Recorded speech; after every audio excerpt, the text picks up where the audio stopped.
تو وقت کو ضائع نہیں کرنا ہے، وقت یہ بڑا قیمتی ہے یار. ہاں میں نے کر دیا نا، یہ ہماری زندگی کا ایک ایک سانس یہ اللہ تعالیٰ کی اتنی بڑی نعمت ہے کہ اللہ تعالیٰ نے ہمارے ایک ایک سانس میں اللہ نے ترقی کا موقع عطا فرما رکھا ہے، اپنے قرب میں آگے بڑھنے کا موقع عطا فرما رکھا ہے کہ اللہ میاں کو جتنا خوش کر سکتے ہیں کر لینا، بعد میں تو موقع نہیں ملے گا یاد رکھنا.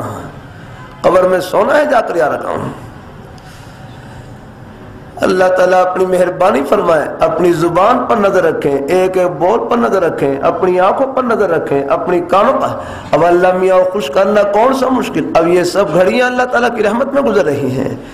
اللہ مجھے بھی نیت درست کرنے کی توفیق عطا فرمائے. نیت اگر میری نیک ہو تو یہ زبان سے یہ جتنے ہی بول رہے ہیں انشاءاللہ یہ اللہ تعالیٰ کی رحمت میں گزر رہے ہیں. اور ہمارے بزرگ یہ اب یہ دین کی بات سن رہے ہیں، دین کی بات کتنی محبت سے. اب ہمارے کان یہ گناہوں سے بچے ہوئے ہیں. گناہوں سے بچنا کوئی مشکل نہیں. اپنے آپ کو تھوڑے بہت جھونکے آتے رہتے ہیں، فرمانے لگے جب بھی گناہ کا خیال آئے اس کا علاج یہ ہے اپنے خیال کو کسی نہ کسی جائز کام میں لگا دیں، اپنے خیال کو نیکی کی طرف پھیر دیں، اپنے خیال کو نیکی کی طرف پھیر دیں، اپنے آپ کو کسی جائز کام میں لگا دیں، کسی نیک کام میں لگا دیں. جتنا مصروف اتنا ہی محفوظ ہے.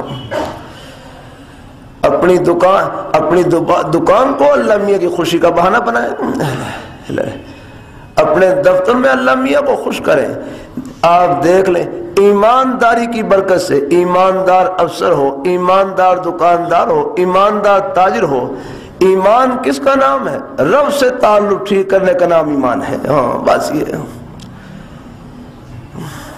کہ آدمی یہ سوچے مجھے اور کوئی دیکھے نہ دیکھے، میرے پیارے مولا ہر وقت دیکھ رہے ہیں، میں نے ان کے سامنے کھڑے ہونا ہے، میں نے ان کو جواب دینا ہے. یاد رکھنا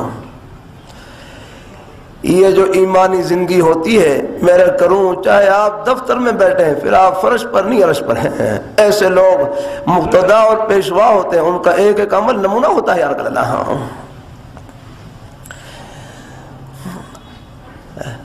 اللہ تعالیٰ اپنی مہربانی فرمائے، اللہ اپنی مہربانی فرمائے. اللہ اپنی بارگاہ اللہ میاں نے اپنے خوشی کے بہانے ہر جگہ پھیلا رکھے ہیں.